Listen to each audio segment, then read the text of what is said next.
ಸ್ನೇಹಿತರೆ ನಮಸ್ಕಾರ. ನೋಡಿ, ಇದು ನಮ್ಮ ಬೆಂಗಳೂರು ರಾಜಧಾನಿ.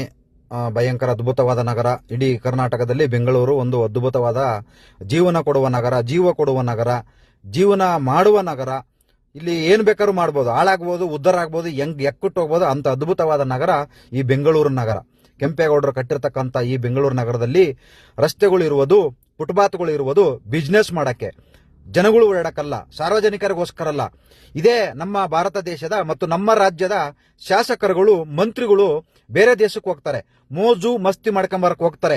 ಆದ್ರೆ ಅಲ್ಲಿ ಬಂದು ಪಾರಿನಲ್ಲಿ ಹಂಗಿದೆ, ಆ ದೇಶದಲ್ಲಿ ಹಿಂಗಿದೆ ಅಂತ ಎಲ್ಲ ಹೇಳ್ತಾರೆ, ಬರೀ ಬೊಗಳೆ ಭಾಷಣ ಮಾಡ್ತಾರೆ.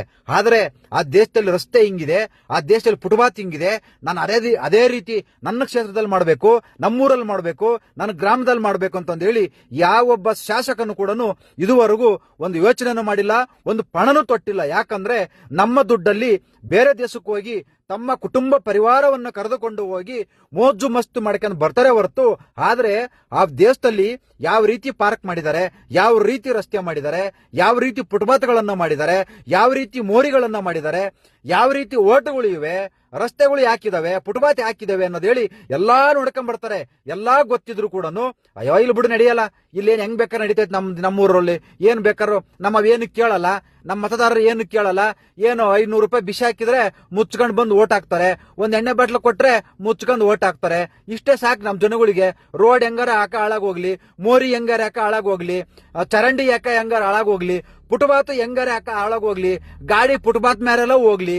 ರಸ್ತೆಗಳು ಇರೋದು ಬಿಸ್ನೆಸ್ ಮಾಡಕ್ಕೆ, ವ್ಯವಹಾರ ಮಾಡಕ್ಕೆ. ಫುಟ್ಪಾತ್ ಇರೋದು ಬಿಸ್ನೆಸ್ ಮಾಡಕ್ಕೆ, ವ್ಯವಹಾರ ಮಾಡಕ್ಕೆ. ಜನಗಳು ಹೆಂಗಾರ ಯಾಕಡೆ ಓಡಾಡ್ಲಿ. ಯಾಕಂದ್ರೆ ಒಂದು ಆಂಬುಲೆನ್ಸ್ ಬಂದ್ರೆ ಇಂಥ ಜಾಗದಲ್ಲಿ ಬೇಗ ಹೋಗಕ್ಕಾಗಲ್ಲ, ಅರ್ಜೆಂಟ್ ಹೋಗಕ್ಕಾಗಲ್ಲ. ಅಷ್ಟು ಜನ ರಸ್ತೆಯಲ್ಲಿ ತುಂಬಿ ತುಳುಕ್ತಾ ಇರ್ತಾರೆ. ಬೇರೆ ದೇಶದಲ್ಲಿ ಆಗಿರ್ಬೋದು, ಅಲ್ಲಿ ಈ ತರ ವ್ಯಾಪಾರಕ್ಕೆ ಒಂದು ಜಾಗ ನಿಗದಿ ಮಾಡಿರ್ತಾರೆ. ಅಂತ ಜಾಗದಲ್ಲಿ ಅಲ್ಲಿ ವ್ಯವಹಾರಗಳು ನಡೀತವೆ. ಆದರೆ ನಮ್ಮ ರಾಜ್ಯದಲ್ಲಿ ಹಂಗಲ್ಲ, ನಮ್ಮ ಬೆಂಗಳೂರು ನಗರದಲ್ಲಿ ಹಂಗಲ್ಲ. ನಮಗೆ ವ್ಯಾಪಾರ ಆಗ್ಬೇಕಷ್ಟೇ, ನನಗೆ ಕಮಿಷನ್ ಬರ್ಬೇಕಷ್ಟೇ, ನನಗೆ ಅಲ್ಲಿ ಬರಬೇಕು, ಅವ್ರು ಏನ್ ಕೊಡ್ತಾರೋ ಅದು ದುಡ್ಡು ನಮಗೆ ಬಂದ್ಬಿಡ್ಬೇಕು ಅಷ್ಟೇ. ಅಲ್ಲಿ ಹೆಂಗಾರ ಯಾಕೆ ಹಾಳಾಗೋಗ್ಲಿ, ಆಂಬುಲೆನ್ಸ್ ಬರ್ಲಿ, ಗಾಡಿ ನರ ಬರ್ಲಿ, ಯಾವ ನರ ಸಾಯ್ಲಿ, ಅದು ಮೋರಿ ನರ ಹೆಂಗಿರ್ಲಿ, ರಸ್ತೆ ನರ ಹೆಂಗಿರ್ಲಿ, ಯಾವನ ಅಲ್ಲೇ ನೆಗದು ಬಿದ್ದು ಹೋಗ್ಲಿ, ನನಗೆ ಅಲ್ಲಿಂದ, ಆ ರಸ್ತೆಯಿಂದ, ಆ ಜಾಗದಿಂದ ಕಮಿಷನ್ ಬರಬೇಕು. ಇಷ್ಟ ಅನ್ನೋರು ಮಾತ್ರ ಶಾಸಕರ ಚೇಲಗಳು, ಬಿಬಿಎಂಪಿ ಅಧಿಕಾರಿಗಳು, ಕೆಲವು ಪೊಲೀಸ್ನವರು, ಕೆಲವು ಸಂಚಾರಿ ಪೊಲೀಸ್ನವರು ಈ ರೀತಿ ಇಂಥ ಜಾಗಗಳು ಹೋಗಿ ಕಲೆಕ್ಷನ್ ಮಾಡ್ಕೊಂಡ್ ಬರ್ತಾರೆ.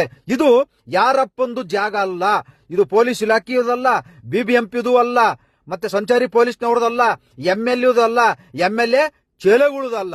ಇದು ಸಾರ್ವಜನಿಕರ ರಸ್ತೆ, ಸರ್ಕಾರದ ರಸ್ತೆ, ಯಾರು ಬೇಕಾದ್ರೆ ಇಲ್ಲಿ ಓಡಾಡ್ಬೋದು.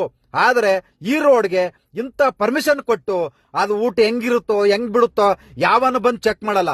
ತಿನ್ನಕ್ಕೆ ಯೋಗ್ಯವಾಗಿದೆಯೋ ಅಯೋಗ್ಯವಾಗಿದೆಯೋ ಯಾರು ಬಂದು ಚೆಕ್ ಮಾಡಲ್ಲ. ಅಲ್ಲಿ ಸ್ವಚ್ಛತೆ ಕಾಪಾಡ್ತಾ ಇದಾರೋ ಅದನ್ನೂ ಬಂದು ಚೆಕ್ ಮಾಡಲ್ಲ. ನಮ್ಮ ಜನಗಳಿಗೆ ರುಚಿ ನಾಲಿಗೆಗೆ ರುಚಿ ಎದ್ದು ಬಿಟ್ರೆ ಸಾಕು, ಸಗಣಿನೂ ಬೇಕಾದ್ರೆ ತಿನ್ಕೊಂಡ್ ಬರ್ತವೆ. ಅದು ನಾಳೆ ನನಗೆ ಆರೋಗ್ಯಕ್ಕೆ ಏನಾಗುತ್ತೆ, ಏನು ಪರಿಣಾಮ ಬೀರುತ್ತೆ ಅದನ್ನು ಯಾವನು ತಲೆ ಕೆಡಿಸ್ಕೊಳ್ಳಲ್ಲ. ಹೋಯ್ತಾ ಒಲ್ ಚೆನ್ನಾಗಿತ್ತಾ ತಿನ್ಕಂದ ಬಂದ, ನಾಳೆ ಆಸ್ಪತ್ರೆಗೆ ಹೋದ್ರ ನಿಮಗೆ ಫುಡ್ ಪಾಯ್ಸನ್ ಆಗೈತೆ. ಇಷ್ಟೇ ನಮ್ ಜನಗಳ ಕತೆ. ಎಷ್ಟು ಹೇಳಿದ್ರು ಅಷ್ಟೇ. ಗೋವಿಂದ.